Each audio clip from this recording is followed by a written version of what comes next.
बड़े अदब के साथ आपके चहीते मुकर्रिर आली जनाब हजरत मौलाना अब्दुल्ला सालिम कमर चतुर्वेदी साहब से गुजारिश कर रहा हूँ कि हजरत तशरीफ लाए और अपनी कीमती बयानात से हम सामाइन के साथ साथ बिरादरान वतन को भी नवाजे। इस शेर के साथ भाई का इस्तकबाल है कि हम मुसलमान हैं, हक बात सुना देते हैं। तालियां नहीं सुभान अल्लाह कह सकते हैं। हम मुसलमान हैं, हक बात सुना देते हैं, मुल्क व मिल्लत के जवानों को सदा देते हैं। हमको आती नहीं इस मुल्क में दहशतगर्दी, हम तो वहशी को भी इंसान बना देते हैं। हम तो कलमा तौहीद पे ईमान रखकर काफिरों को भी मुसलमान बना देते हैं। अल्लाह के नबी अलैहिस्सलाम ने बयान किया, हक बात कहना जालिम जाबिर बादशाह के सामने ये सबसे बेहतर जिहाद है। मगर आज मसलहतन लोग नहीं बोल पाते। मेरा मिजाज इन सब से अलग बिल्कुल हट कर है। मेरी आदत यह है, हजरत उमर रजी अल्लाह ताला अन्हु जब इस्लाम लाए तो अल्लाह के नबी अलैहिस्सलाम से कहा कि मोहम्मदुर रसूलुल्लाह you are on the right path. आप जब सही रास्ते पर हैं, जब आपका अकीदा सही है, हम जिस अल्लाह पर ईमान और आस्था रखते हैं जब वो बिल्कुल परफेक्ट है तो फिर हमें छुपकर इबादत करने की क्या जरूरत है।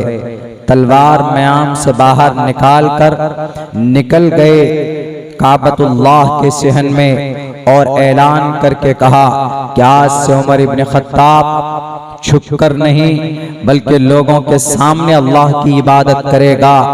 जिसको अपनी बीवी को, बेवा, बच्चों को यतीम बनाना हो वो आ जाए मुझसे मुकाबले के लिए, क्योंकि वो जानते थे, उनका मिजाज था कि जब अल्लाह के आखिरी नबी बिल्कुल हक पर हैं तो हमें छुपने की, छुपाने की कोई गुंजाइश नहीं होती है। यही तकरीबन मेरी सोच और मेरी आदत भी।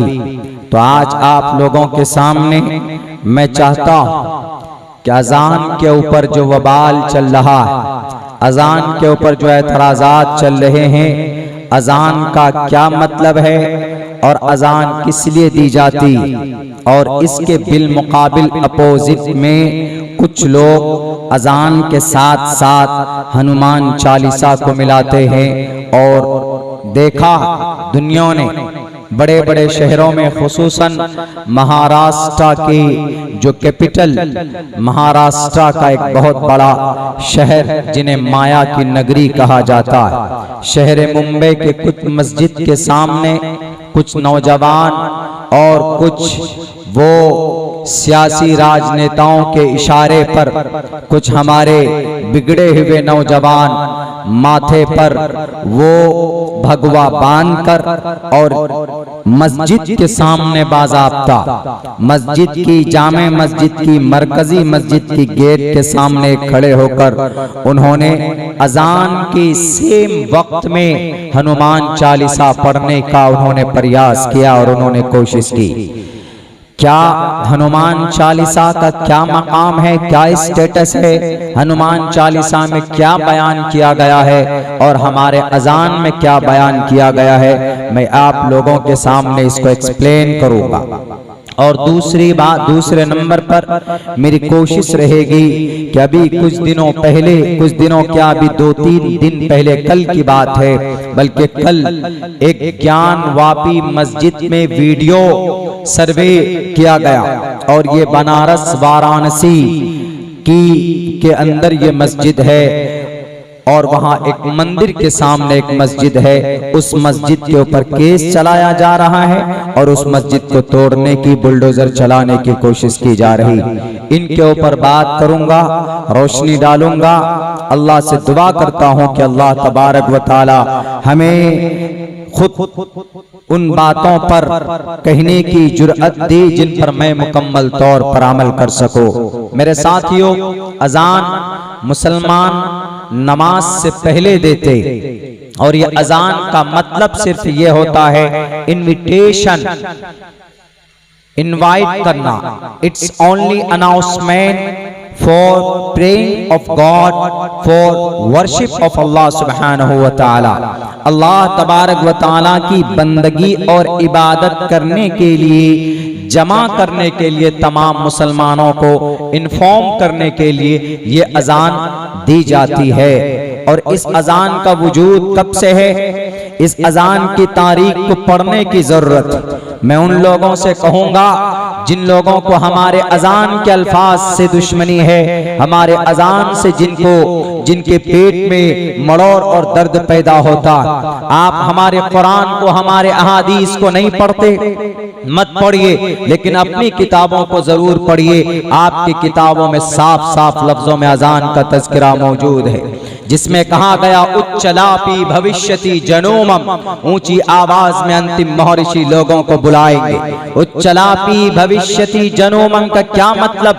सिर्फ चीखने से नहीं होता, सिर्फ भाषण देने से नहीं होता, बल्कि पढ़ो, ज्ञान हासिल करो कि इस अजान का अर्थ क्या है, ये कब से वजूद में आया, इसका कोई और इंटेंशन है क्या, कोई और मकसद है क्या, तो आपको खुद पता चल जाएगा कि अजान का मकसद कुछ नहीं, सिर्फ ये कि लोगों को खबर दी जाती है कि मुसलमानों, तुम्हारे नमाज का वक्त आ चुका है, तुम नमाज पढ़ने के लिए तैयार हो जाओ। मुझे बताए यहाँ पर हजरात उलमाए किराम की बड़ी तादाद, दुनिया के किसी भी आलिम दीन से पूछ सकते, किसी भी स्कॉलर ऑफ इस्लाम से पूछ सकते हैं कि क्या अजान का कोई दूसरा अर्थ है, अजान का कोई दूसरा मतलब नहीं हो सकता, अजान का कोई दूसरा इंटेंशन नहीं हो सकता। अजान का सिर्फ एक ही मकसद, अल्लाह की इबादत के लिए लोगों को बुलाना, to listen, to hear, be informed about, खबर करना किसी को किसी चीज के बारे में, सुनना सुनाना, यह बाज़े लफ्जों में मौजूद है। महाराष्ट्र के राज ठाकरे साहब, आपको भाषण देना बहुत आता है, अगर भाषण से इस देश की तरक्की होती तो एक लाइन में सारे स्पीकर खड़े हो जाओ, एक तरफ अब्दुल्ला खड़ा हो जाएगा, तुम्हारे पसीने 1 घंटे में छूट जाएंगे। अल्लाह की जात पर भरोसा करके कहता हूं, 5 घंटे बोलूंगा इसी रफ्तार से, मेरा पसीना नहीं निकल सकता।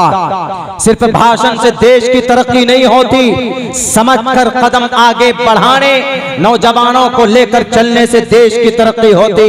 आपने ये कहा साफ लफ्जों में कि नॉइस पॉल्यूशन होती है अजान से, नॉइस पॉल्यूशन 1400 साल से यह अजान चली आ रही है, कभी नॉइस पॉल्यूशन नहीं हुई, ध्वनि प्रदूषण कभी कुछ नहीं हुआ। और ये आए बड़े ज्ञानी, ये अनपढ़ गवार जो कि 5वीं फेल, नर्सरी फेल, और कोई इन्होंने इंटर मैट्रिक का भी सर्टिफिकेट जिन्होंने नहीं देखा, ये इतनी बड़ी नमाज के ऊपर, अजान के ऊपर इतना बड़ा जजमेंट दे रहे हैं। भारत के किसी भी कोर्ट का आप आदेश पढ़िए, ऑब्जेक्टिव साइंटिफिकली अगर ये नुकसानदेह हो कि नॉइस पॉल्यूशन होती हो, तो मैं हर जलसे में चीख कर कहूंगा कि अजान के ऊपर पाबंदी लगा दो। ऑब्जेक्टिव साइंटिफिकली ये नुकसानदेह नहीं है अजान, बल्कि अजान तो एक खूबसूरत और प्यारी आवाज है जिसमें अल्लाह तबारक व ताला के बड़ाई के साथ लोगों को कहा जाता है कि तुम मोमिन हो तो अल्लाह की बंदगी के लिए आ जाओ। 28वें पारे में सूरह जुमा में जुमा के लिए अल्लाह तबारक व ताला ने कुरान करीम में बाज़ाब्ता आयत नाजिल की, या अय्युहल्लज़ीना आमनू इज़ा नूदिया लिस्सलाति, जब तुम्हें नमाज के लिए पुकारा जाता है, मिन यौमिल जुमा, जुमे के दिन, फसाओ इला ज़िक्रिल्लाहि व ज़रुल बै, अल्लाह की बंदगी के लिए निकल पड़ो, व ज़रुल बै, खरीदो फरोख्त को छोड़ दो। वो अगरचे नमाज जुमा के लिए है, लेकिन इससे साफ पता चलता है कि जब अजान दी जाती है नमाज के लिए, सब चीज छोड़कर अल्लाह की बंदगी के लिए सबको जाना चाहिए। अजान के अल्फाज क्या है? अल्लाहु अकबर, अल्लाहु अकबर, बस यही, अल्लाहु अकबर, अल्लाहु अकबर, अल्लाह सबसे बड़ा, अल्लाह सबसे बड़ा। आगे क्या है? अशहदु अल्ला इलाहा इल्लल्लाह, अल्लाह के सिवा कोई माबूद नहीं है। तीसरे अल्फाज क्या है? अशहदु अन्ना मुहम्मदुर रसूलुल्लाह, हम इस बात की गवाही देते, मैं गवाही देता हूं इस बात की कि मोहम्मद अल्लाह के रसूल हैं। उसके बाद क्या है, हय्या अलस्सलाह। हय्या बमाना इती, ये किसी वर्ड के ऊपर रिप्लेस है, ओरिजिनल ये वर्ड नहीं। हय्या बमाना इती, आओ। लस हय्या, हय्या अलस्सलाह, अला अस्सलाह, नमाज के कामयाबी के लिए। हय्या अलस्सलाह, नमाज के तरफ आओ, नमाज पढ़ने के लिए आओ। कोई और मीनिंग नहीं, सेम मतलब बता रहा हूं जो अहादीस में मज़कूर। हय्या अलल फलाह, हय्या अलस सलाह के बाद हय्या अलल फलाह, इसका मतलब हय्या इती, आओ। किस लिए? अल फलाह। अल फलाह मीन्स कामयाबी। The common word, the most use of this meaning, there is no intention of prayer of अजान। अजान का और कोई मतलब है? कोई मतलब नहीं। उसके बाद फिर क्या, अल्लाहु अकबर बोलकर ला इलाहा इल्लल्लाह लास्ट में खत्म हो जाता है, और कोई मतलब है इस अजान के इन अल्फाजों का कोई मतलब नहीं। अब इसको मिला देते हैं किसके साथ? हनुमान चालीसा के साथ। इस अजान में दो पैगाम है। एक पैगाम यह है कि अल्लाह सबसे बड़ा है और अल्लाह ही बंदगी के लायक है। दूसरा पैगाम यह है कि मोहम्मद अल्लाह के रसूल हैं। ये दो मेन पैगाम, एक तो ऑर्डर है नमाज की तरफ आओ और कामयाबी की तरफ आओ, ये दो पैगाम। तीसरा कोई अर्थ नहीं।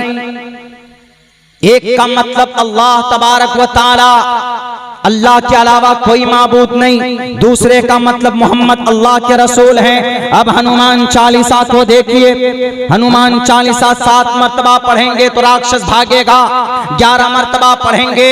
हम तो कहते हैं कि 11 राक्षस और कोई नहीं है, ये राक्षस यही लोग हैं। ये जो मस्जिद के सामने खड़े होकर हनुमान चालीसा पढ़ते हैं, इससे बड़ा राक्षस कौन होगा? हनुमान चालीसा पढ़ते हैं किस लिए? विघ्नहर्ता, बुराइयों को, जालिमों से बचने के लिए, शैतान मरदूद से बचने के लिए, जुल्म तशद्दुद से बचने के लिए, संकट से निकलने के लिए हनुमान चालीसा पढ़ा जाता है। जय हनुमान, इससे पहले 3-4 लाइन और, वो जरूरी नहीं। जय हनुमान, दोहा यहां से, जय हनुमान ज्ञान गुण सागर। जय का मतलब जय हो, जय का मतलब आपका बोलबाला हो। जय हनुमान, ए हनुमान आपका बोलबाला हो। हनुमान कौन है? ज्ञान गुण सागर, जो ज्ञान का पिटारा रखता है, जो गुण जिनके अंदर है, सागर ज्ञान गुण का सागर।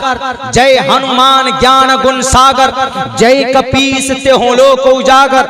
जय कपीस, कपीस भी हनुमान का दूसरा नाम। जय जय हो कपीस, ते हो लोक उजागर। तीनों लोक में, तीनों लोक का मतलब स्वर्ग लोक यानी जन्नत, और भूलोक ये जमीन, और मृत्यु लोक। इन तीनों लोक में यानी इन तीनों दुनिया में, तीनों दुनिया में जय कपीस ते हो लोक उजागर, आपका ही चर्चा है। किसकी तारीफ हो रही है? हनुमान जी की तारीफ हो रही।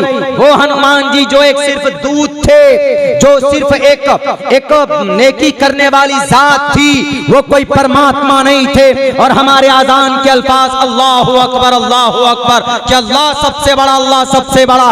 तुम तुलना करते हो अल्लाह का हनुमान से। अगर तुलना करना था तो हनुमान चालीसा में तो रामचंद्र जी से करते, ताकि कुछ पता चलता कि श्री रामचंद्र जी मर्यादा पुरुषोत्तम, आपके राम है, आपके परमात्मा है, तो हमारे परमात्मा से आप कंपेयर करते। एक तरफ अल्लाह, एक तरफ हनुमान जी। जय कपीस ते हो लोक उजागर, तीनों लोक में आपका चर्चा है। आगे क्या बयान करता है? राम दूत अतुलित बलदामा, राम के दूत थे अतुलित बलदामा, बहुत बड़े ताकतवर थे श्री रामचंद्र जी। जब वो जीवनी संजीवनी की बोटी की जब जरूरत थी, जिससे लक्ष्मण का इलाज करना संभव था, तो उनको भेजा था, तो वो जाकर पूरे के पूरे पहाड़ को उठाकर लेकर आए थे। ये देवमालाई कहानियां, इसीलिए उनको कहा गया राम दूत अतुलित बलदामा, अंजनी पुत्र पवन सुतनामा। हनुमान चंद, हनुमान जी के कोई मां नहीं, कोई बाप नहीं, अंजनी पुत्र, यानी जो कोई जन्मा नहीं है वो इस धरती के ऊपर आया यूं ही अनजनी पुत्र पवन सुतनामा, पवन सुतनामा भी उनका नाम। आगे लिखता है वीर बजरंग विक्रम बजरंग बली, ये भी नाम है उनके। और आगे बयान करते हैं कुमति निवार सुमति के संगी, वो हनुमान जिनका दिमाग खराब होता था तो वह हनुमान उनके दिमाग को ठीक करते थे। कुमति निवार जिसके दिमाग में भूसे भर जाते थे, उनकी सीट नहीं आई, उनका कोई एमएलए नहीं जीतता था, उनका दिमाग में भूसा भर गया। राज ठाकरे साहब हम जानते हैं आप इसका कंट्रोवर्सी बयान क्यों देते, क्योंकि आपकी पार्टी अभी कमजोर चल रही, आप राजनेता बनना चाहते, आप फेमस होना चाहते, इसलिए देखा आपने कि बहुत आसान है फेमस होना। हिंदू मुसलमानों के बीच में कोई एक ऐसा मसला, ऐसा भाषण दिया जाए जिससे हिंदू मुसलमानों के बीच में तकरार और दंगे और फसाद हो।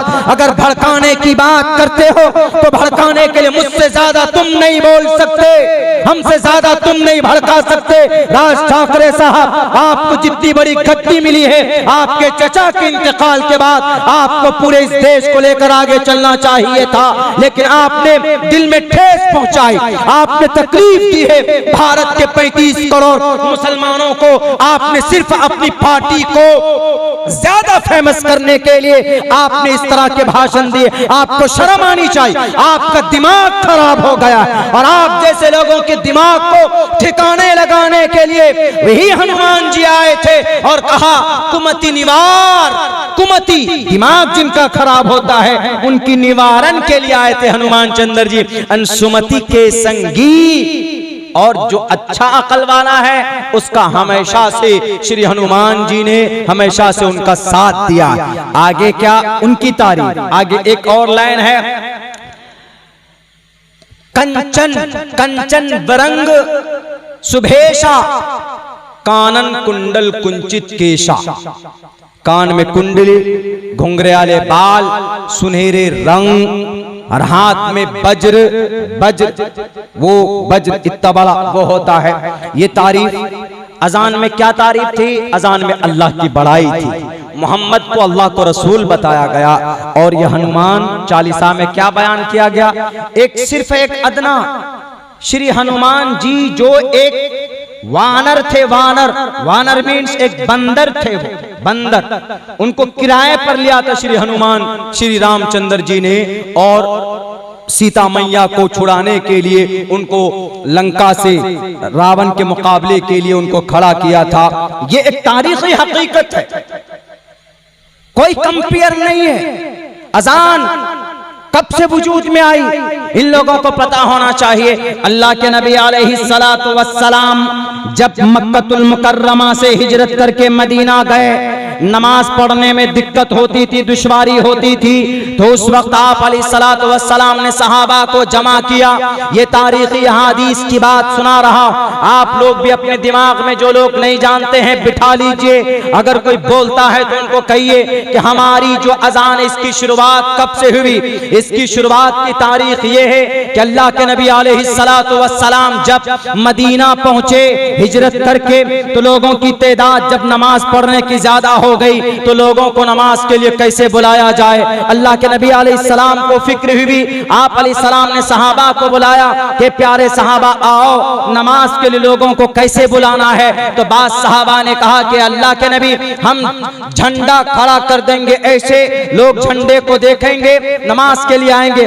किसी साहबी ने कहा कि अल्लाह के नबी हम भोंपू बजाएंगे, हम नरसंघा बजाएंगे, हम एक आवाज देंगे कि जिससे लोगों को खबर पहुंचेगी वो आएंगे। किसी सहाबी ने कहा कि हम आग जलाएंगे, उस आग को देखकर हम नमाज पढ़ने के लिए आएंगे। अल्लाह के नबी अलैहिस्सलाम ने इन तमाम चीजों के मुखालफत की। आपने कहा कि नहीं हम भोंपू नहीं बजा सकते, हम नरसंगा नहीं बजा सकते, यहूद और नसारा ये काम करते, और हम घंटा घंटा भी नहीं बजा सकते, चूंकि क्रिश्चियनिटीज के अंदर ये चीज बैल से बजाई जाती। आप अलैहिस्सलातु वस्सलाम ने कहा कि इन तमाम चीजों को रद्द करो, क्योंकि ये अगयार बजाते। हम भी अगर उसी तरह का काम करेंगे तो कोई डिफरेंट, कोई अलग नहीं होगा।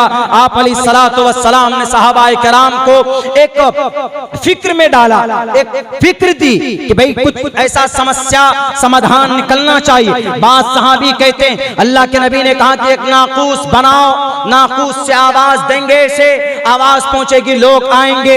एक दूसरी रिवायत है अल्लाह के नबी अलैहि सलाम मशवरा मीटिंग खत्म होती है, सहाबी अपने अपने घर को चले जाते। एक सहाबी जिनका नाम हजरत अब्दुल्ला बिन ज़ैद है, ये तारीख उन लोगों को बताना जिनको मालूम नहीं है कि अजान की शुरुआत कब से हुई। कुछ लोग कहते हैं कि मौलानाओं ने अजान को स्थापित किया, कुछ लोगों को यह कहना है कि कुरान में अजान का तज़किरा नहीं, कुछ लोगों का यह कहना है कि हमारे इन मुफ्तियाने किराम ने अजान को कंपलसरी किया नमाज के लिए। अरे जाहिल आदमी, हमारे कुरान को तो छोड़ो, कुरान में तो अजान का तज़किरा है। इदा नूदिया लिस्सलात क्या है? नूदिया अजान, आवाज दी जाए नमाज के लिए। क्या तर्जमा करोगे इसका? हमारे कुरान को छोड़ो। राज ठाकरे साहब, आप अपने ग्रंथ को लीजिए, आपका भविष्य पुराण कहता है साफ लफ्जों में, लिंक चिरी शिखाहिना सिमशरुधारी सदूशका ओ चलापी भविष्यति जनूमम बिना कोलम पश्वस्ते शाम भक्षया मताम। ओ चलापी का क्या तर्जमा है? ओ चलापी ऊंची लाप लगाना, ऊंचे सुर लगाकर लोगों को बुलाना, किनके लिए? परमात्मा की भक्ति करने के लिए, नमाज और प्रेरणा करने के लिए। हमारी किताब को छोड़ो, अपनी किताब को पढ़ो। अगर जर्रा बराबर भी ज्ञान है आपके अंदर, अगर जर्रा बराबर भी आप अपनी किताबों से मोहब्बत करते हो, ये सिर्फ दुश्मनी की बात कहां से सीखी आपने? नहीं होनी चाहिए ये सारी बातें। आप अपनी किताबों को पढ़ो। हमारे कुरान में तो अजान का तज़किरा है, आपके वैदात के अंदर भी, आपके पुराणों के अंदर भी हमारे अजान का तज़किरा मौजूद। ओ चलापी भविष्यति जनूमम बिना कोलम च पश्वस्ते शाम भक्षया मतामम मुस्लिने व संस्कारा कोशेरी भविष्यति तस्मान मुसलमान तो ही ईमान वाले, आस्था रखने वाले उसको एक्सेप्ट करेंगे। किसको? उच्च लापी को। हमारी किताब तो नहीं है, उन्हीं की किताब है। साफ लफ्जों में बयान किया अल्लाह के नबी अलैहिस्सलाम ने सहाबाए किराम को एक फिक्र दी। एक सहाबी है जाकर सोए, आंख बंद भी नहीं हुई थी कि एक आदमी आया नाकूस बेचता हुआ। उन्होंने हजरत अब्दुल्ला बिन ज़ैद ने कहा कि सुनो सुनो, मुझे ये नाकूस दो। उस आदमी ने कहा कि ये नाकूस क्या करोगे? उन्होंने कहा कि अल्लाह के नबी ने फरमाया है कि नाकूस बनाना, हम उससे आवाज लगाएंगे और आवाज सुनकर लोग नमाज पढ़ने आएंगे। उस आदमी ने जो ख्वाब में सपने में बात चल रही, उन्होंने कहा कि तुमको नाकूस से ज्यादा बेहतर बात न बता दो कि जिसको तुम बोलोगे तो लोग नमाज के लिए आएंगे। यह अजान की हकीकत बयान कर रहा हूं। ये सारे मीडिया वाले मेरी तकरीर को आप अपलोड कीजिएगा और मैं अल्लाह से दुआ करता हूं कि मेरी इस तकरीर को पहुंचाओ इन राक्षसों के दिलो दिमाग में, ताकि इनके दिमाग से भूसा और निकल जाए जितने भी गलत फहमियां हैं अजान के ताल्लुक से। उस सहाबी ने कहा कि अच्छा बताओ वो कौन से कलिमात हैं कि जिसको मैं पढ़ूंगा तो लोगों को खबर होगी, लोग नमाज पढ़ने आएंगे। तो उस आदमी ने जो सपने में, वो आदमी नहीं था बल्कि वह अल्लाह के तरफ से वही थी, वो अल्लाह के तरफ से भेजा हुआ फरिश्ता था। उन्होंने कहा कहो अल्लाहु अकबर अल्लाहु अकबर अल्लाहु अकबर अल्लाहु अकबर अशहदु अल्ला इलाहा इल्लल्लाह अशहदु अल्ला इलाहा इल्लल्लाह अशहदु अन्न मुहम्मदर रसूलुल्लाह अशहदु अन्न मुहम्मदर रसूलुल्लाह हय्या अलस सलाह हय्या अलस सलाह हय्या अलल फलाह हय्या अलल फलाह अल्लाहु अकबर ला इलाहा इल्लल्लाह। जैसे ही उनकी आंख पूरी लगी नहीं थी, हल्की नींद में थे, फौरन उठते हैं, अल्लाह के नबी के पास आकर कहते हैं कि अल्लाह के नबी हमने ऐसा ऐसा सपना देखा। तो अल्लाह की चूंकि चर्चा चली रही थी कि नमाज के लिए लोगों को कैसे बुलाए, तो अल्लाह के नबी ने कहा कि तुमने हक कहा, ये बिल्कुल सही बात है, यानी वो बात बिल्कुल परफेक्ट अल्लाह तबारक व तआला की तरफ से थी। तो हजरत अब्दुल्ला इब्न ज़ैद, हजरत बिलाल हबशी को बुलाया जाता। बिलाल हबशी एक इथोपियन स्लेव, एक गुलाम एक काले कलोटे गुलाम को दुनिया वालों आज तो तुम बात करते हो लेजेंडरी का है तुम्हारे अंदर। अगर तुम सीएम बनते हो तो तुम किसी गरीब को रखते हो जॉब पे, किसी गरीब को तुम अपना पीए बनाते हो, पर्सनल असिस्टेंट, किसी गरीब को अपना सेक्रेटरी बनाते हो? नहीं बनाते। अल्लाह के नबी ने कहा बुलाओ बिलाल को। एक गुलाम थे, एक काले और बदसूरत इंसान को अल्लाह के नबी ने कहा कि बिलाल सुनो, सीखो। फाज़ना बिलाल रज़ी अल्लाह ताला अन्हु, हजरत अब्दुल्लाह ने उनको सिखाया और ये कहा कि बिलाल आज से तुम काबतुल्लाह, आज से तुम मस्जिद नबी पर चढ़कर तुम ऐलान करोगे, इन कलिमात को कहोगे और इस अजान को तुम दोगे ताकि लोग अजान को सुनकर नमाज पढ़ने के लिए आएंगे। ये तारीख है अजान की। उत्तर प्रदेश के राजनेताओं, दुनिया को, भारत को अंगारों में फेंकने वालों और हमारे महाराष्ट्र के राज ठाकरे साहब, ये तारीख अजान की है। ये तारीख 1450 साल पहले से है। आज आपके पेट में क्यों दर्द हुआ? अब से पहले ध्वनि प्रदूषण नहीं था। आपके अजान को मसाला लगाकर हम लोग देते, क्या उसमें बारूद लगाकर हम लोग अजान देते? अभी कर्नाटक के अंदर पीएम मुजम्मिल साहब कह रहे थे कि सीएम ने किसी आलिम दीन को बुला करके कहा कि आप लोग अजान नहीं देंगे। उन्होंने कहा कि अजान से क्या तकलीफ? उनके सामने कहा कि सर अजान में कोई तकलीफ हो तो बताइए। अजान के अल्फाज पढ़कर सुनाया। उसी वक्त में उस सीएम के सामने कहा कि यह अजान का, जी यही अजान है। अब बताइए अजान के बारे में अब यूं कहा जाता है कि इससे पोल्यूशन फैलती। 1450 साल से पहले कोई गंदगी नहीं फैल रही थी और अब अजान में पता नहीं क्या हो गया कि अजान से गंदगी फैलने लगी। पता है क्या बनाया मुद्दा ये बनाया है कि इससे तकलीफ होती है लोगों को। नॉइस पॉल्यूशन कानूनी एतबार से सिर्फ अजान से नहीं होती। नॉइस पॉल्यूशन का मतलब होता है कि शोर होता है माइक में और उस शोर की वजह से हवाओं में, समाज में एक तरह से बीमारी फैलती, पॉल्यूशन। इस वजह से इसको बैंड होना चाहिए। अब ये बताइए कि सिर्फ अजान से नहीं होती। भारत के संविधान में लिखा साफ लफ्जों में, नॉइस पोल्यूशन का जरिया कौन? हम लोग मोटरसाइकिल चलाते, गाड़ी चलाते, उसमें जो हॉर्न बजाते हैं राज ठाकरे साहब। आप घर से निकलते हो, मुंबई की ट्रैफिक कितनी मशहूर है। आप जो चीखते चिल्लाते हो गाड़ी में बैठकर, आपके ड्राइवर जो हॉर्न बजाते हैं, उस हॉर्न से भी नॉइस पोल्यूशन होती है। अपने हॉर्न को गाड़ी से निकाल कर फेंको। उत्तर प्रदेश के सीएम साहब आप भी, इसलिए कि ध्वनि प्रदूषण की बात करते हो तो हाई कोर्ट का जजमेंट है कि ध्वनि प्रदूषण के लिए गाड़ी का जो हॉर्न से आवाज निकलती है उससे भी नॉइस पोल्यूशन होती। सिर्फ मुसलमानों के अजान और यकीनन कोई मसला नहीं है, सिर्फ एक फेमस होना चाहते हैं कुछ लोग और बहुत आसानी से हो जाते। कोई मसला नहीं देखा, अजान होती, इस अजान से हमको तकलीफ। वही सोनू निगम साहब कुछ दिन अजान का विरोध कर रहे थे और आप उसी अजान का नाम ले रहे। अब ताज्जुब की बात है, अब इस भारत जैसे मुल्क में ये नारा लगा दिया जाता है कि हिंदुओं एक एक मस्जिद से लाउड स्पीकर कर उठा कर फेंक दो। किसी माए के लाल को इजाजत नहीं दी भारत के संविधान ने कि किसी भी धार्मिक स्थल से उनके लाउड स्पीकर को उठाकर फेंको। 1930 में सबसे पहले लाउड स्पीकर सिंगापुर की उस मस्जिद सुल्तान मस्जिद के ऊपर इस्तेमाल किया गया।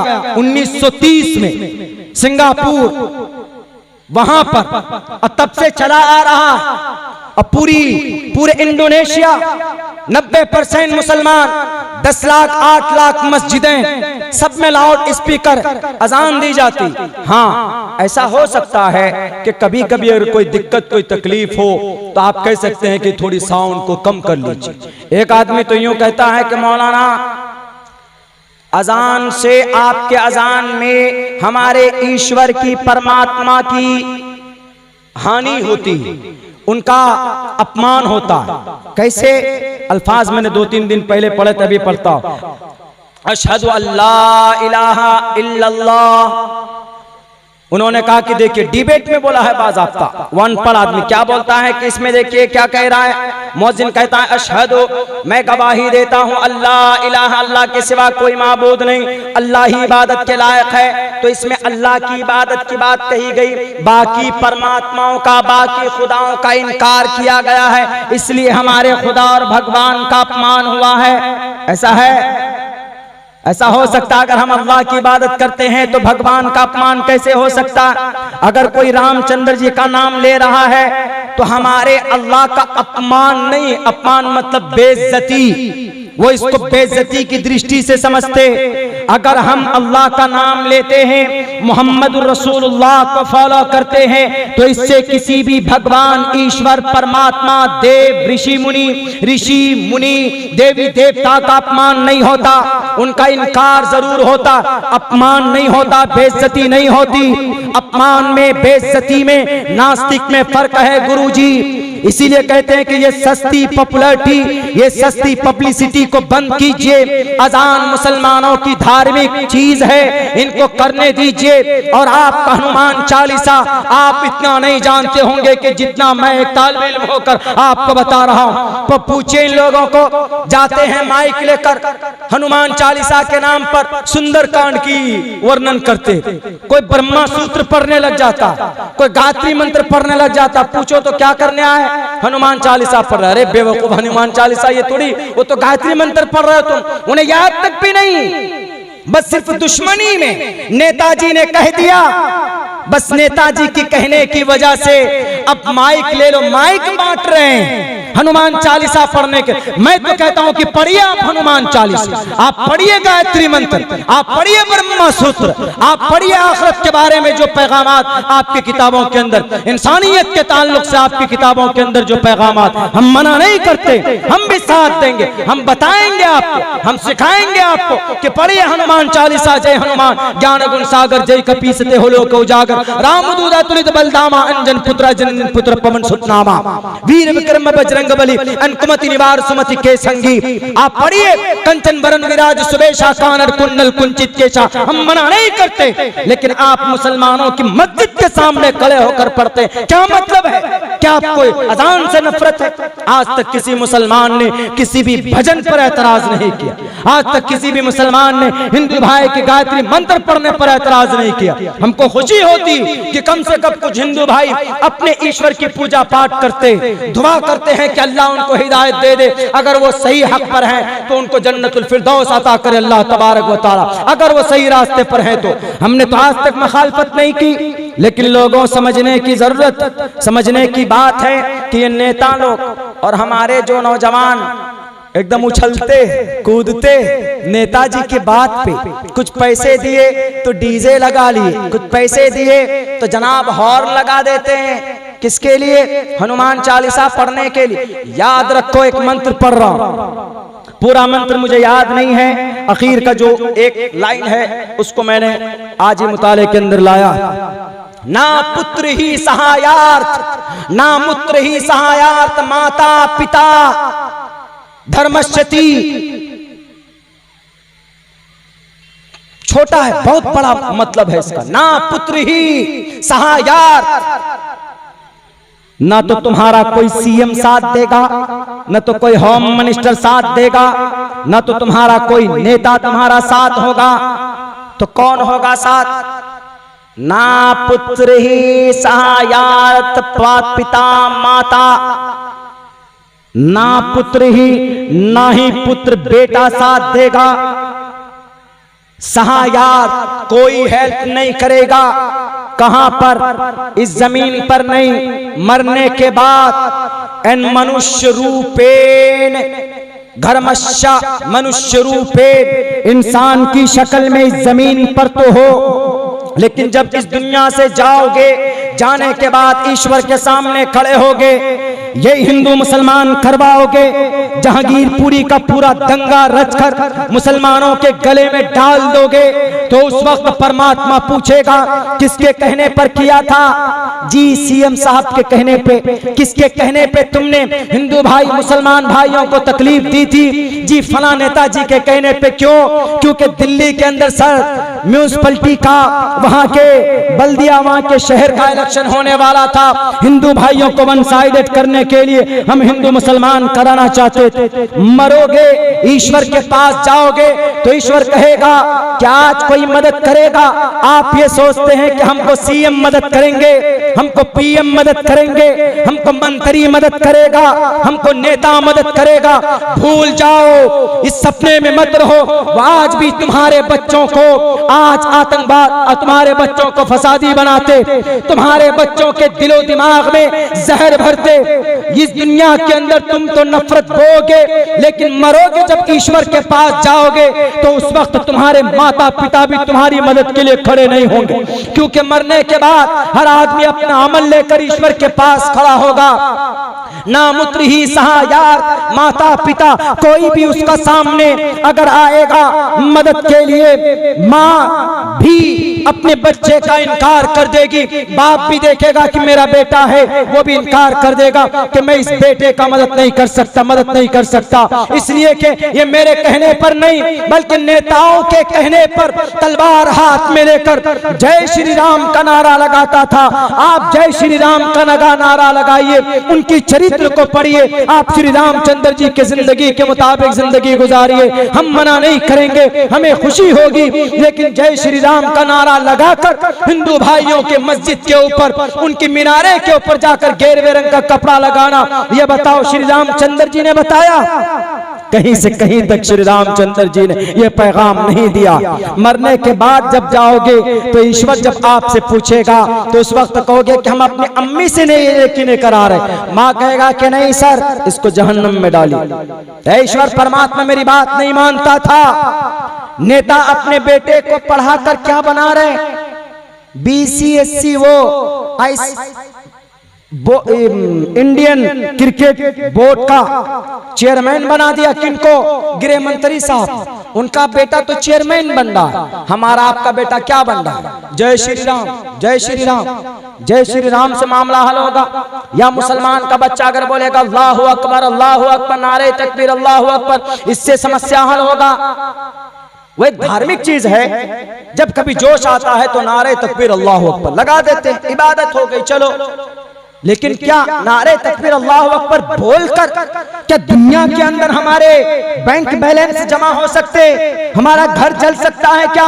मैं पूछना चाहता हूं नौजवानों से जो इस रामनवमी के त्योहार के मौके पर हाथ में तलवार लेकर, तीर भाले लेकर मुजफ्फरपुर की मस्जिद में जाकर वहां पर झंडे गाड़े।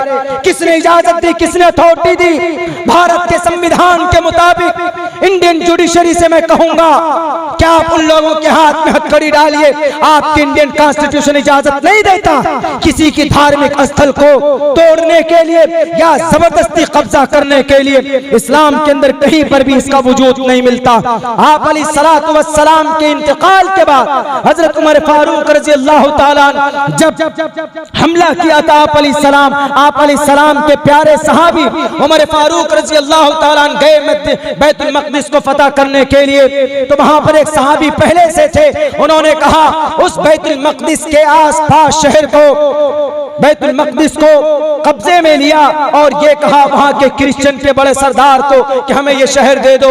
उन्होंने कहा कि हम चाबी नहीं दे सकते, हम अमीरुल मोमिनीन को चाबी देंगे, आप उनको बुला लीजिए। अमीरुल मोमिनीन उमर फारूक रज़ी अल्लाह ताला अन्हु थे। उन्होंने कहा कि ठीक है, हम बुलाते हैं। तो हजरत ने खबर भिजवाई, सहाबी ने, हजरत उमर फारूक चलते हैं, एक गुलाम अपने साथ लेते हैं, एक खादिम को अपने साथ लेते हैं। उमर फारूक रज़ी अल्लाह ताला अन्हु चलते हैं, जब बैतुल मक़दिस के करीब पहुंचते हैं तो उमर फारूक की बारी नहीं थी, ऊंट पे बैठने के लिए उस गुलाम की थी, खादिम की थी। उमर फारूक ने यूं कहा कि तुम बैठो।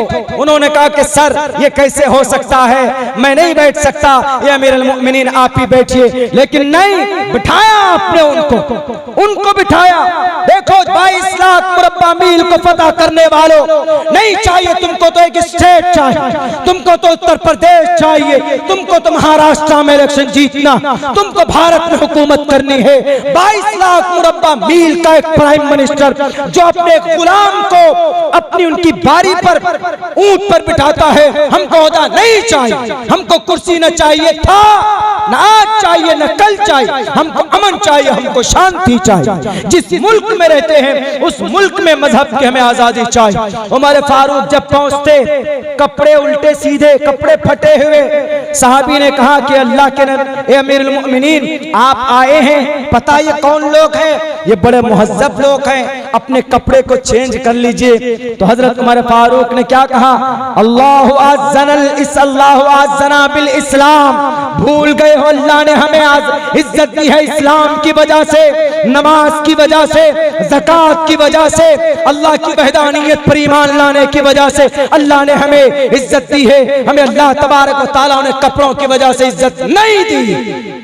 कान खोल कर सुन लो, साफ ऐलान कर दिया और गए। नमाज पढ़ने का नमाज का वक्त होता, ये पैगाम मैं बताना चाहता हूँ। नमाज का वक्त होता है तो जैसे ही वहां के क्रिश्चियनों ने देखा, जैसे ही नसारा के राहिबों ने देखा, दंग रह गए कि ये अमीरुल मोमिनीन, उनकी सिफात अपनी बाइबल में उन्होंने पढ़ी थी कि आएंगे सीधे सादे होंगे, कपड़े फटे पुराने होंगे, पेबंद लगे हुए होंगे, बड़े सीधे सिंपल होंगे।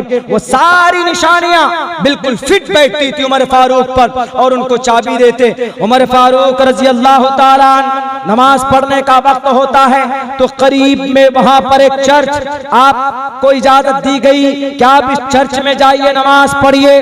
तो आप अमीरुल मोमिनीन ने कहा कि मैं इस चर्च में नमाज नहीं पढ़ूंगा, मैं अलग किसी खुली हुई जगह पर नमाज पढ़ूंगा, क्योंकि वह जानते थे कि अगर मैंने नमाज पढ़ी तो सहाबा नमाज पढ़ेंगे और इस पर यह इल्जाम होगा कि जबरदस्ती कब्जा किया है इस चर्च के ऊपर अमीरुल मोमिनीन ने, उनकी सहाबी ने।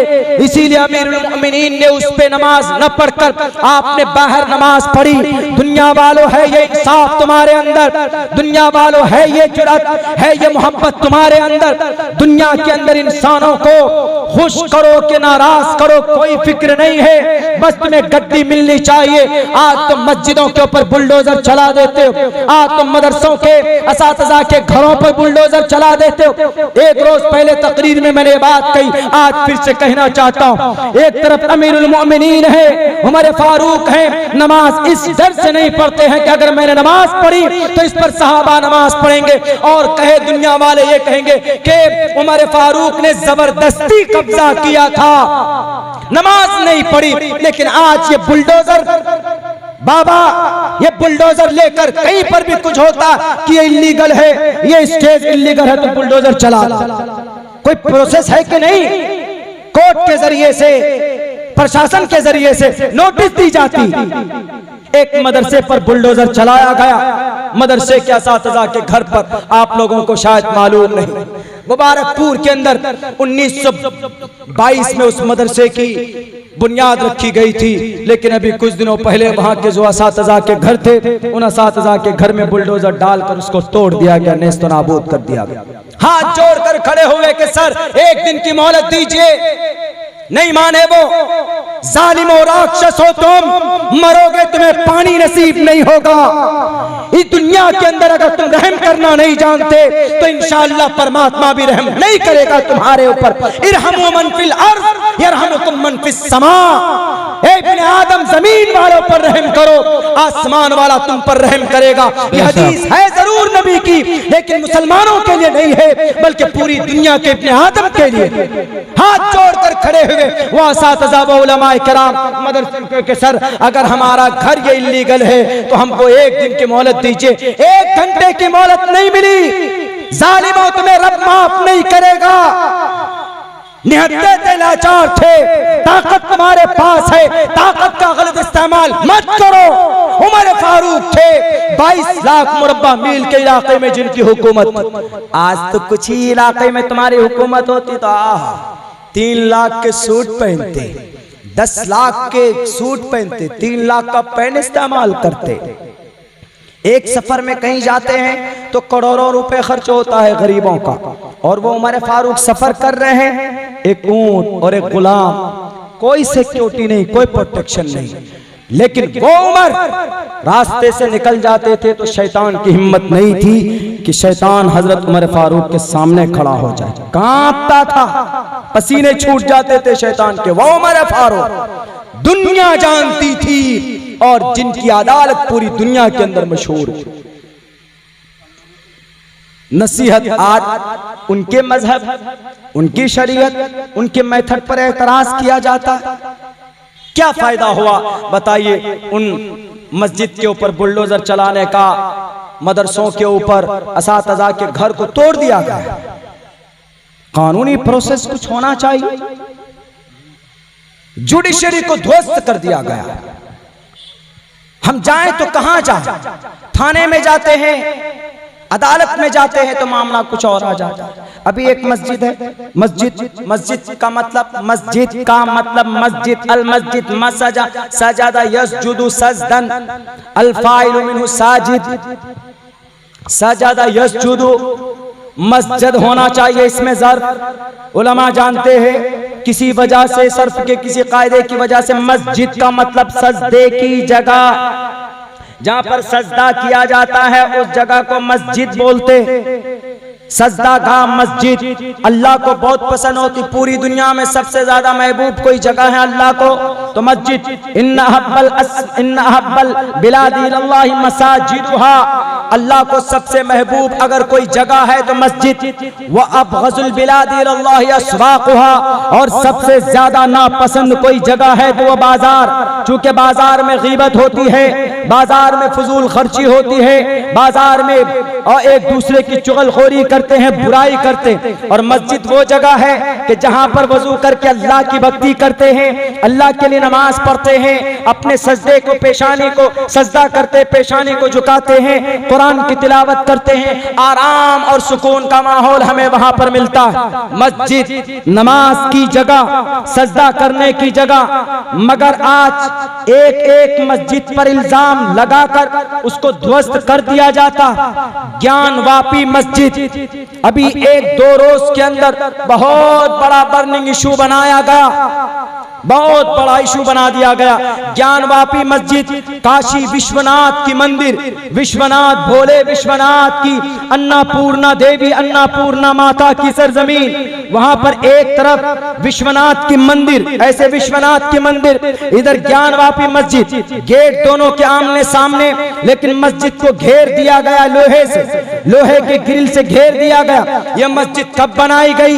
इस मस्जिद का निर्माण 1585 में अकबर बादशाह ने कराया था। मस्जिद को अकबर बादशाह ने बनाया और उनके साथ साथ विश्वनाथ की मंदिर को भी अकबर ने बनाया, दोनों को एक साथ बनाया था 1585 में। अपने आप नहीं बनाया था, बल्कि राजा टूडरमल, उन्होंने दुनिया के ज्ञानी नारायण भट्ट के सहायता से मंदिर को भी, मस्जिद को भी बनाया था।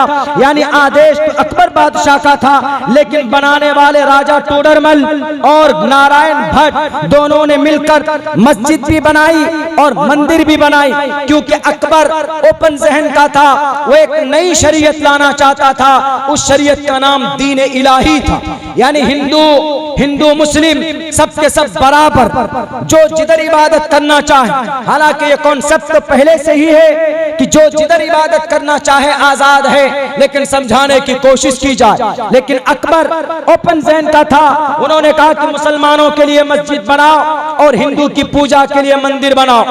1585 में तब से लेकर आज तक वो मस्जिद मंदिर है, ज्ञानवापी जामे मस्जिद, और उधर विश्वनाथ की मंदिर। अभी 4-5 रोज पहले प्राइम मिनिस्टर साहब का वहां पर भाषण होता, कुछ दिन के फौरन बाद बनारस के वहां के डिस्ट्रिक्ट कोर्ट के अंदर केस ओपन होता।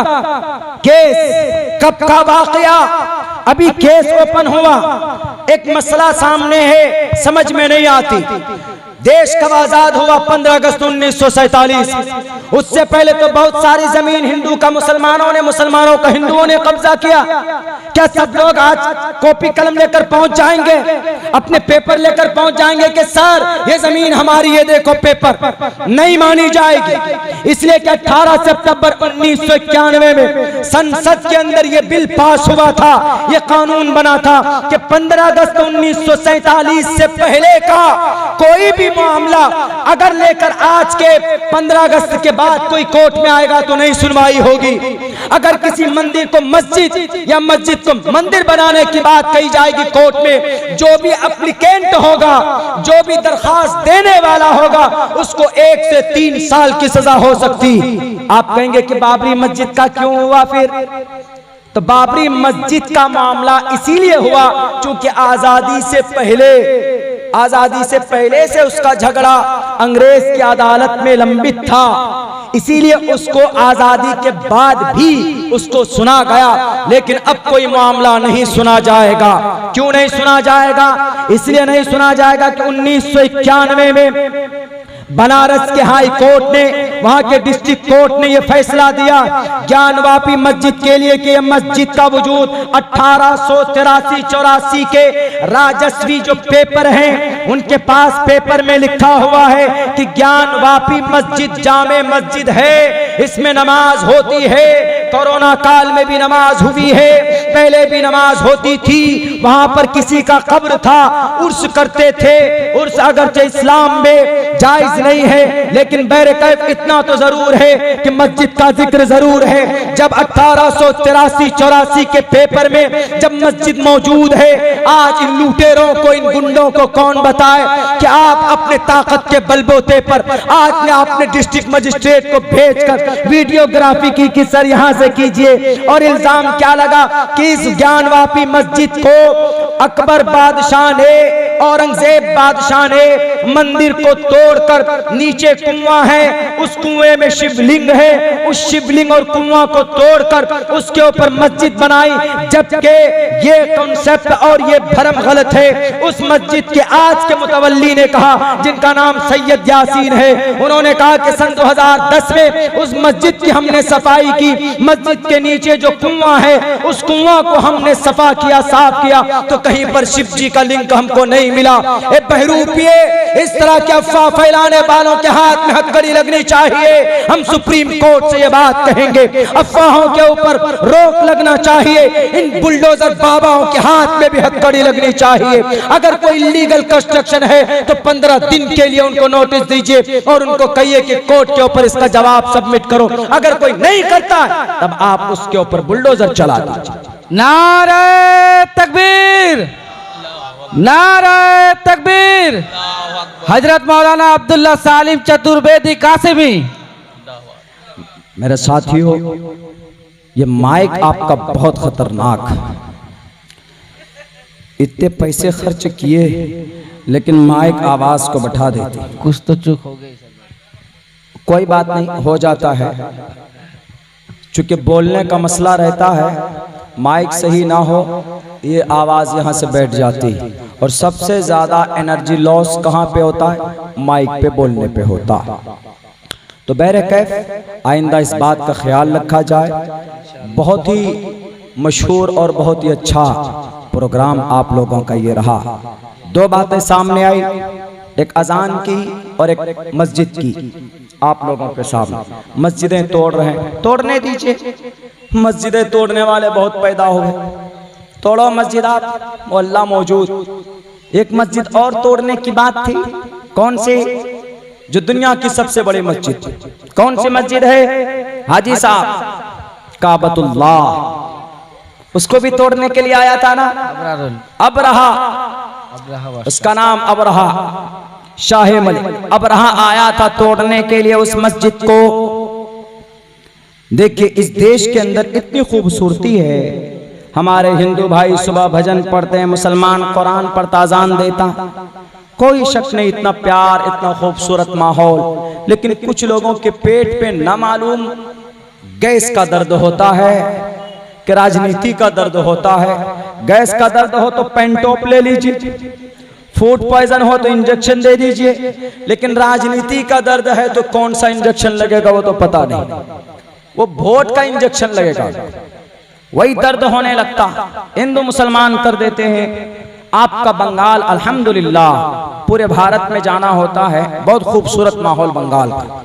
यहाँ पर कुछ लोग लेकिन आप शरारती हो गए, हिंदू मुसलमान करने लगे, वरना बहुत अच्छा निजाम आपके बंगाल का है, बहुत अच्छा माहौल आपके बंगाल का है। हमारे यहाँ भी है, बिहार में भी अल्हम्दुलिल्लाह, लेकिन कुछ लोग खड़े हो गए। तो हम उन तमाम लोगों से कहना चाहते हैं, चाहे वो मंदिर हो चाहे मस्जिद, किसी की धार्मिक स्थल को कोई डेमोलिश नहीं कर सकता, किसी को अधिकार नहीं। हाँ, अगर वो इल्लीगल है तो कानूनी प्रोसेस में जाकर उसको डेमोलिश किया जा सकता है। ये अथॉरिटी, ये अधिकार, ये सिर्फ भारत की जुडिशरी को है, ये कॉन्स्टिट्यूशन को है, बाकी किसी नेता को नहीं। एक मस्जिद तोड़ने आए थे कौन? अबरहा, इतनी ताकत का मालिक, उसका एक हाथी इतना, बस मुख्तसरन, ज्यादा लंबा नहीं जा पाऊंगा क्योंकि माइक ने चार्ज बैठा दिया हम लोगों का भी। एक हाथी इतना मजबूत, ताकतवर, मेरे ख्याल से कहा गया है कि उसके ऊपर 5 टन भी लाद दिया जाए लेकर चलता था। 13 हाथी, 300 घोड़े, कई हजार फौजियों को लेकर काबतुल्लाह, जिसको हम लोग शहर मक्का के अंदर देखते हैं काबतुल्लाह, उस काले से घर को काबतुल्लाह, अल्लाह बैतुल्लाह कहा जाता है, अल्लाह का घर। और जहां है जिस शहर में, उस शहर को मक्का कहा जाता है। बहुत से लोग उसी को मक्का बोल देते हैं, उसी काबतुल्लाह को बैतुल्लाह को मक्का बोल देते हैं। मक्का उस शहर का नाम है और काबा उस जगह का नाम, बैतुल्लाह जिसका तवाफ करते हैं। उसको तोड़ने के लिए चला। क्यों तोड़ने के लिए चला था? क्योंकि पहले से ही उसका तवाफ, हजरत आदम के जमाने से उसका हज, उसका तवाफ होता था। जमाने जाहिलियत में भी मुशरिकीन करते थे, उसको तवाफ करते थे, हज करते थे। एक शाहे हबश, उन्होंने देखा सारे लोग वहां जा रहे हैं काबतुल्लाह में तवाफ करने के लिए, डुप्लीकेट तवाफ काबतुल्लाह बनाया उन्होंने, बैतुल्लाह अपने यहाँ। एक आदमी को पता चला कि अच्छा, मक्का के एक आदमी को पता चला कि उन्होंने ऐसा ऐसा किया, उनको गुस्सा आया, गया जाकर के वहां गंदगी कर दी, टॉयलेट कर दिया, बाथरूम कर दिया, करके भाग आया। पता चला अबरहा को किसी ने खबर दी कि देखिए गंदगी कर दी। किसी ने कहा कौन था? कहा कि वहां से आया था, अरब से। कहा अच्छा चलो तो तैयारी करो, हमला करते। पूरे बुलडोजर सुलडोजर, उस वक्त की हाथी आज के बुलडोजर, वो बुलडोजर पता नहीं क्या हवा सा चल गया, कहीं कुछ होता बुलडोजर चला दो, किसी ने पत्थर फेंक कर कहीं भी मारा, बुलडोजर उसके घर पे चला दो। अजीब हो गया, बुलडोजर ही अगर सब कुछ है तो फिर ये हमारे जुडिशरी, अदालत, कानून, पुलिस प्रशासन किस लिए?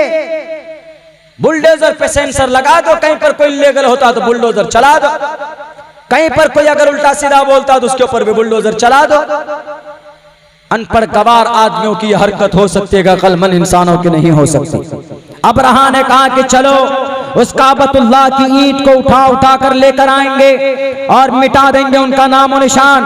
अपनी ताकत पर गुरूर था, अपनी कुर्सी पर गुरूर था, अपने फौजों को, अपने लश्कर को तैयार किया। 13 और 300 घोड़ों को लेकर निकले। चलते चलते जब काबतुल्लाह शहर मक्का पहुंचता, मक्का शहर के थोड़े से बाहर रुक कर सारे शहर के जानवरों को अपने कब्जे में लेता है। अब्दुल मुत्तलिब को पता चलता तो अब्दुल मुत्तलिब ने कहा, अब्दुल मुत्तलिब ने जाकर कहा अबरहा को कि अबरहा हमारे ऊंट को दे दो, हमारे जानवरों को दे दो। उन्होंने अबरहा ने कहा क्यों तुम काबतुल्लाह को नहीं बचाओगे? काबतुल्लाह को ढाने आए, उसको डेमोलिश करने आए, उस पे बुलडोजर चलाने के लिए आए।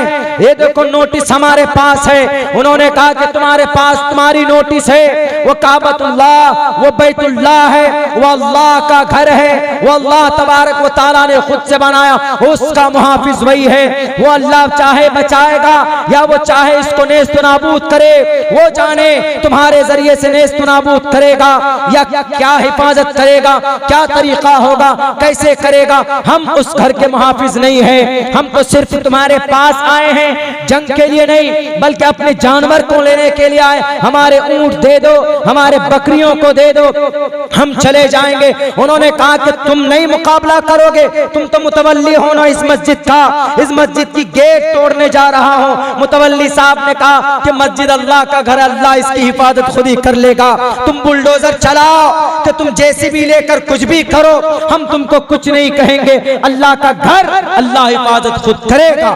इंशाअल्लाह। ये कहकर अपने ऊंट को, अपने घोड़ों को और अपने वो भेड़ियों को और उन बकरियों को लेकर वो निकल जाते हैं, एक पहाड़ के दामन के नीचे चले जाते। चूंकि जानते थे ख्वाजा अब्दुल मुत्तलिब कि ये किसी और से मुकाबला नहीं कर रहा, किसी और से जंग नहीं कर रहा, इसने सिर्फ अल्लाह की सिफत रहमान को देखा, अल्लाह की सिफत रहीम को देखा।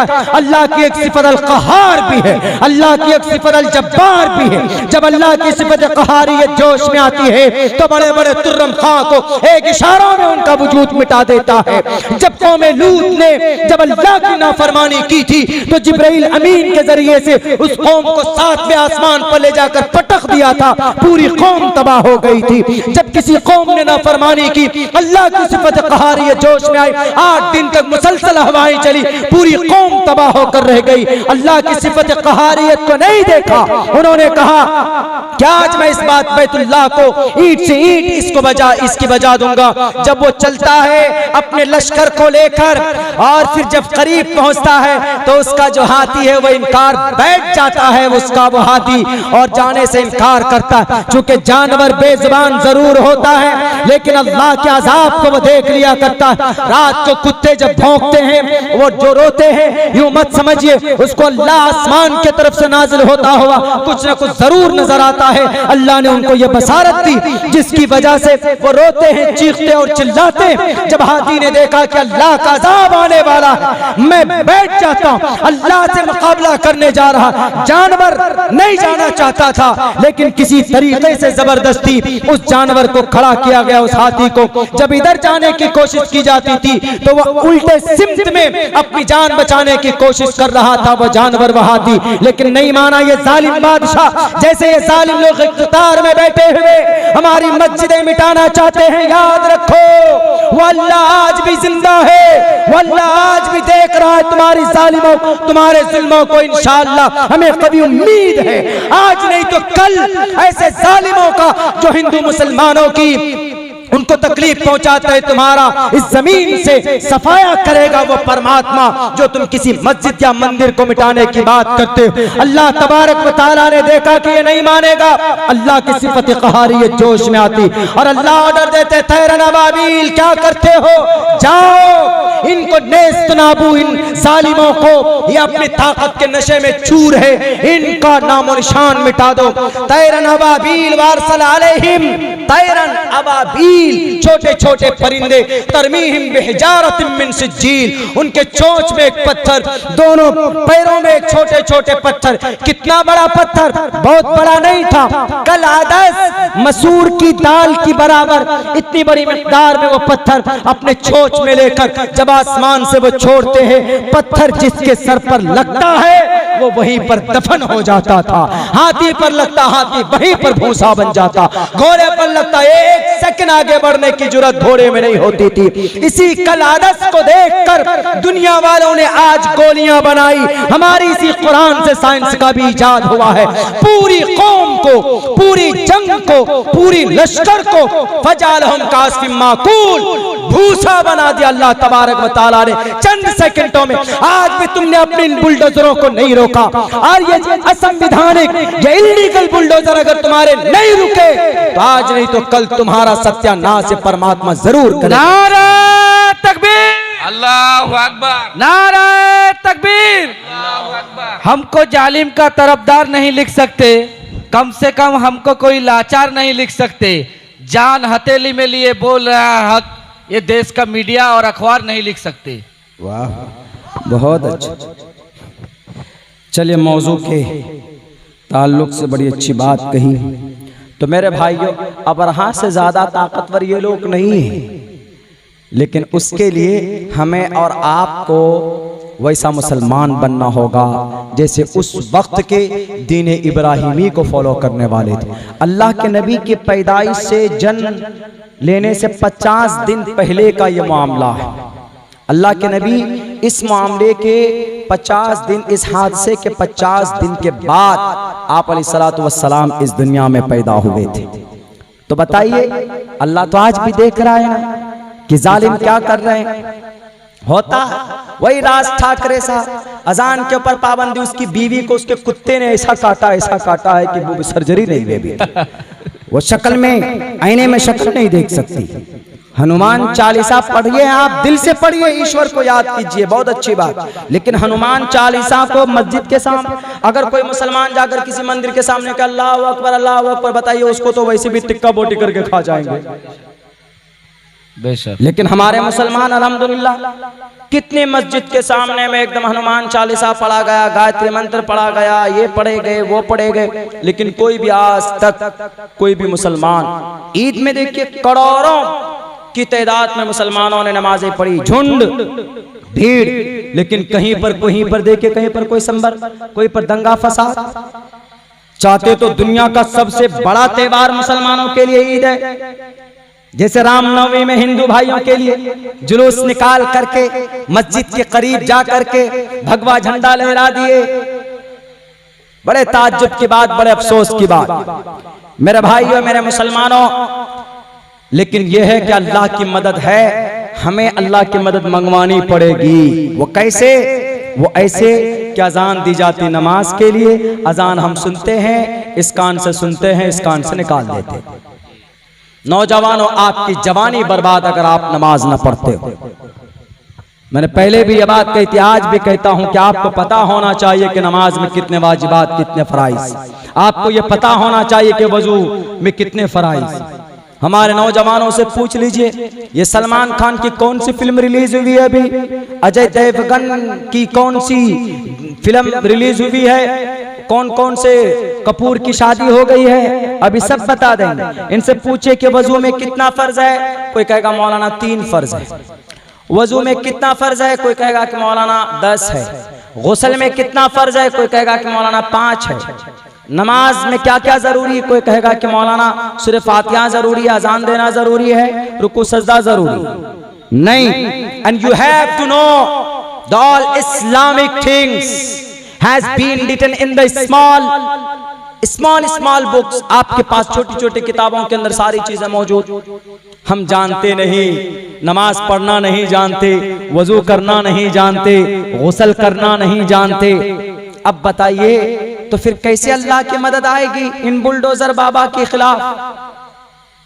तो हमें तो सच्चा मुसलमान बनना पड़ेगा ना। अल्लाह अपने हिसाब से करे, लेकिन हमारी जिम्मेदारी बनती है। अल्लाह के नबी अलैहिस्सलाम बद्र के मैदान में एक तरफ तलवार लेकर थे सहाबी, लेकिन एक तरफ अल्लाह के नबी सजदे में थे कि अल्लाह इनकी मदद कर दे। मदद नहीं की तो मिट जाएंगे। ये दोनों चीजें होनी चाहिए। मुंह में जुबान हो, इन जालिमों के खिलाफ तकरीर हो, इन जालिमों के खिलाफ केस हो, इन जालिमों के खिलाफ रिट पिटीशन हो, और इन जालिमों के खिलाफ अल्लाह से बद्दुआ भी हो, या दुआ हो हिदायत की, या मसले का हल की भी दुआ हो कि अल्लाह हमारी मदद फरमा, हम कमजोर हैं। हम सिर्फ कोर्ट पर, हम सिर्फ कानूनी या प्रोटेस्ट पर निर्भर नहीं हो सकते। हमें अल्लाह से भी मदद मांगने की जरूरत है। कोई परेशानी आती है तो हम अल्लाह से मदद करें। अल्लाह के नबी अलैहिस्सलाम कोई परेशानी आती थी तो 2 रकात नमाज पढ़ते थे और फिर अल्लाह से दुआ करके मैदान में निकल पड़ते थे, फौरन निकल जाते। इसलिए मेरे साथियों, वक्त भी बहुत हो चुका है, मेरी आवाज भी जवाब दे चुकी। क्या हाजी साहब? जी बिल्कुल, 2:30 बज गए। कल के लिए भी आवाज बचा कर रखनी है। अरे भाई, आधा घंटा आप अगर माइक सही रखते तो मैं 3 बजे तक इंशाल्लाह लेके चलता, लेकिन हमारी माइक सही है भाई साहब की, सारी चीजें ठीक, शायद सेटिंग में कुछ गड़बड़ी है। कभी हो जाता है कि सेटिंग सही नहीं हो पाती तो आवाज को खींचता। मेरी आवाज कभी भी नहीं लगती थी, लेकिन आज आपकी आवाज माइक में मेरी आवाज लगने लगी, बैठने लगी, दबने लगी। तो बैरकैफ जरूरी है, कंपलसरी ये है कि हमें अपने मजहबी एतबार से हमें स्ट्रॉन्ग बनना पड़ेगा। अल्लाह तबारक व ताला से मदद मांगनी पड़ेगी, तभी जाकर अनाप शनाप कवानीन बनाए जाते हैं। अल्लाह के नबी अलैहिस्सलातु वस्सलाम ने अजान का हजरत बिलाल हबशी रजी अल्लाह ताला अन्हु को जिम्मेदारी दी कि अजान पढ़ो। मस्जिद नबवी के मुअज्जिन बने। बिलाल हबशी गुलाम थे, खूबसूरत आवाज थी, लेकिन ये अजान आदमी की हिदायत का जरिया भी बना है। अजान किसी पर जुल्म करने के लिए नहीं है, अजान किसी को जिहाद के लिए नहीं बुलाता है, अजान किसी लड़ाई करने के लिए नहीं दी जाती है, बल्कि अजान सिर्फ अजान दी जाती है नमाज के लिए। एक मौके पर हजरत अबू महजूरा रज़ी अल्लाह ताला अन्हु फरमाते हैं, अबू महजूरा जो कि नौजवान थे, बहुत बड़े बॉडी फिल्टर भी थे और बहुत ज्यादा आप ये कहिए कि आजकल का मॉडर्न नौजवान, हाथ में बड़े मोबाइल, सर में 3-4 तरह के बाल, इधर पीछे छोटे छोटे, इधर आगे इतने बड़े बड़े रख जाते हैं जैसे वो तोता कबूतर वो लगा घोंसला बनाया हो। पहले जमाने में खजूर के पेड़ में, ऐसे ही आजकल हमारे नौजवानों के बाल सर पे होने लगे। अल्लाह के नबी अलैहिस्सलाम 3 तरह के बाल लगते थे, वफरा, लिम्मा, जुम्मा। टकला भी होते थे आप अलैहिस्सलाम, यानी टकले का मतलब आप अलैहिस्सलाम बाल को मुंडवाते भी थे, बाल सफा भी करते थे। आदमी बाल को सफा करना चाहिए, सर के बाल को, गर्मी निकलती है। वफरा, लिम्मा, जुम्मा, यहाँ तक भी बाल थी, यहाँ तक भी अल्लाह के नबी के बाल थे और पीछे तक भी बाल थे। एक तरह के बाल होने चाहिए, ये नहीं इधर छोटे छोटे, इतने छोटे छोटे। मौलाना गर्दन पर हवा लगेगी और ऊपर गर्दन पर हवा की क्या जरूरत, हवा लगनी चाहिए तो खोपड़ी पर, यहाँ जहाँ पर वो गूद रहता है, वो जो 300-350 ग्राम का वो जो गूदा रहता है मगज, वहां पर हवा लगनी चाहिए। ये तरीका नबी का नहीं है। हमारे नौजवानों, आपको सुधरना होगा, आपको रास्ते पर आना होगा। आपकी जवानी के तरह नौजवान, शौखी जवान कौन, हजरत अबू महजूरा रज़ी अल्लाह ताला अन्हु, आप अलैहिस्सलाम मक्कतुल मुकर्रमा को फतह करने के लिए चले। फतह करने के बाद कुछ नौजवान जो ज्यादा शरारती थे, आपने उनके हाथ में हथकड़ी लगा दी और ये कहा कि आज के बाद तुम लोग शरारत नहीं करोगे। आप अलैहिस्सलाम ने मक्का से कुछ दूर जाकर उनको छोड़ा। आप अलैहिस्सलाम हुनैन में जा रहे थे जंग करने के लिए। वहां के कुफ्फार ने, वहां के मुशरिकीन ने आप अलैहिस्सलाम के खिलाफ बगावत की थी। तो उनमें से एक साहिब जिनका नाम अबू महजूरा, बाद में ईमान लाए, उस वक्त तक वो ईमान नहीं लाए थे। उनके हाथ से हथकड़ी खोल दी। जब अजान का वक्त हुआ हुनैन जाते हुए, तो आप अलैहिस्सलातु वस्सलाम ने एक साहबी को कहा कि तुम अजान दो। उन्होंने आवाज दी, अजान दी, अल्लाहु अकबर, अल्लाहु अकबर, अल्लाहु अकबर, अल्लाहु अकबर, अशहदु अल्ला इलाहा इल्लल्लाह, अशहदु अल्ला इलाहा इल्लल्लाह, अशहदु अन्न मुहम्मदर रसूलुल्लाह, अशहदु अन्न मुहम्मदर रसूलुल्लाह, हय्या अलस सलाह, हय्या अलस सलाह, हय्या अलल फलाह, हय्या अलल फलाह, अल्लाहु अकबर, अल्लाहु अकबर, ला इलाहा इल्लल्लाह। ये अजान की आवाज अबू महजूरा ने सुनी। वो साहबी के साथ हो गए थे, वैसे मजाक करने के लिए आप अलैहिस्सलाम के मुअज्जिन ने जब अजान दी तो अबू महजूरा, उनके जो पूरे ग्रुप था काफिरों का, वो भी उनको चिढ़ाने के लिए, मजाक करने के लिए, इस्तिज़ा के तौर पर, ये देखो अजान दे रहे हैं कैसे, अल्लाह बनाकर, अल्लाहु अकबर, अल्लाहु अकबर। जब कोई आदमी अच्छा करता है, किसी को चिढ़ाना होता है तो उसका नकल करता, उसकी मिमिक्री करता। तो ये अबू महजूरा मिमिक्री करने लगे बिलाल हबशी का। तो अल्लाह के नबी को जब खबर पहुंची तो अल्लाह के नबी ने कहा कि सबको बुला करके लाओ। जब सब बुलाए गए, सबके डर से रोंगटे खड़े हो गए। कहा कि तुम में कौन जिसकी आवाज सबसे बुलंद? उन्होंने कहा कि अबू महजूरा की यही गुरु घंटाल है, सबका हमारा लीडर यही। कहा कि सब तुम लोग जाओ। अबू महजूरा को रोक लिया जाता है। आप अलैहिस्सलाम ने कहा क्या बोल रहे थे तुम? उन्होंने कहा कि वो अजान की मिमिक्री कर रहे थे। तो कहा बोलो, फिर से बोलो। का नहीं बोलना था, कहा बोलो। अल्लाह के नबी अलैहिस्सलाम ने बोलना बताया कि बोलो अल्लाहु अकबर अल्लाहु अकबर। तब वो बोलता था, रिपीट करता था। पूरी अजान दी। पूरी अजान देने के बाद आप अलैहिस्सलाम ने उसके सर पर ऐसे माथे पर ऐसे रखकर अपने हथेली को ऐसे सीने पे लेकर शर्मगाह तक कमर तक लेकर गए और उनके लिए दुआ दी, बारकल्लाहु फीका बारकल्लाहु अलैका, अल्लाह तुम्हारे अंदर बरकत दे और तुम्हारे ऊपर रहमत और बरकत हो। ये दुआ दी तो फौरन उनकी दिल की कैफियत बदल गई। एक तो अजान की आवाज, जैसे ही उनको तकलीफ थी इस बात से कि अल्लाह को तो मानते थे लेकिन अल्लाह के नबी का एतराफ नहीं करते थे, लेकिन जब अशहदु अन्ना मुहम्मद रसूलुल्लाह बोले तो उनको बड़ी दिक्कत हुई। लेकिन जब अल्लाह के नबी ने दुआ दी तो दिल खुलना शुरू हो गया। आप अलैहिस्सलातु वस्सलाम के करीब गए और कहा कि अल्लाह के नबी, मैं तो आपसे नफरत करता था, आपको रसूल नहीं देखना चाहता था। आप हमारे में से एक रसूल कैसे बन सकते? आप मुखिया कैसे बन सकते? आप एमएलए कैसे बन सकते? क्यों? आप छोटे घराने के हैं, यानी आप तो एक अनपढ़ है, उम्मी है, आप मालदार भी नहीं है। हम ज्यादा ताकतवर, हम पैसे वाले थे, हमको होना चाहिए। लेकिन देखिए आपने क्या कर दिया। मैं आपका दीवाना हूँ। यह अजान जब से आपने मुझे समझाया सिखाया है, अल्लाह के नबी बेचैनी सी हो रही है। उन्होंने कहा कि ये बेचैनी कैसे दूर होगी? अल्लाह के नबी से दरखास्त की। अल्लाह के नबी ने कहा कि ये बेचैनी दूर होगी, जाओ तुम मक्कतुल मुकर्रमा के काबतुल्लाह की अजान, वहां पर अजान दो।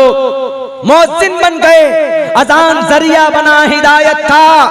अजान से ये साबित तो है कि इंसान सीधे रास्ते पर आता है, लेकिन अजान से ये साबित नहीं है कि अजान की वजह से कोई दाइश को जाकर ज्वाइन किया हो, कोई अलकायदा का कोई टेररिस्ट बना हो, कोई ISIS के दामन को थामा हो, कोई माए कलाल ये साबित नहीं कर सकता। मेरे इस देश के मुसलमानों, मेरे हिंदुस्तान के हिंदू भाइयों, इन राजनेताओं के चक्कर में आओगे तो दुनिया तो बर्बाद होगी ही, लेकिन मरने के बाद परमात्मा के सामने जब खड़ा होगे तो वहां पर भी जवाब नहीं दे पाओगे। आपके माता पिता भी आपसे नाराज होंगे कि हमने अपने बेटे को किस गली के अंदर छोड़ दिया था कि अपने राजनेताओं के कहने पर अपने आप को कुर्बान कर लेते।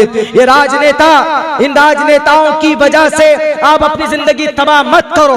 किसी भी पार्टी को सपोर्ट करो, वह आपकी इच्छा है। किसी भी नेता को आप अपना लीडर मानो, वह आपकी चॉइस हो सकती है, लेकिन उनके कहने पर कोई इलीगल काम मत कीजिए। उनके कहने पर हिंदू मुसलमानों के बीच में दरार पैदा मत कीजिए। उनके इशारे पर, उनके फेंके हुए पैसों की वजह से आप अपनी आखिरत को बर्बाद करने की कोशिश मत करो।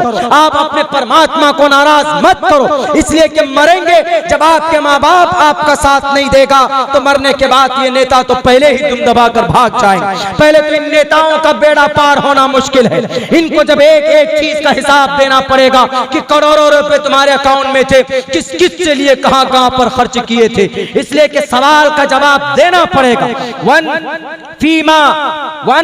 फीमन फका मिन ऐन इक्तसबा, कहां से कमाए कहां खर्च किया, ये सवाल होगा।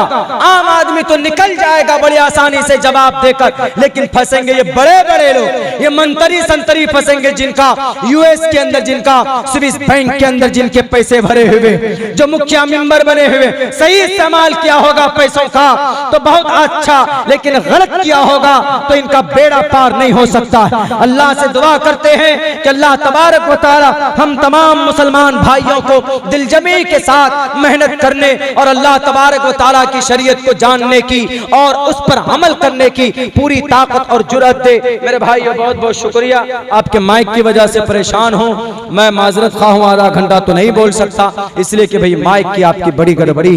अस्सलामु अलैकुम व रहमतुल्लाहि व बरकातुहू। दुआ करा दें।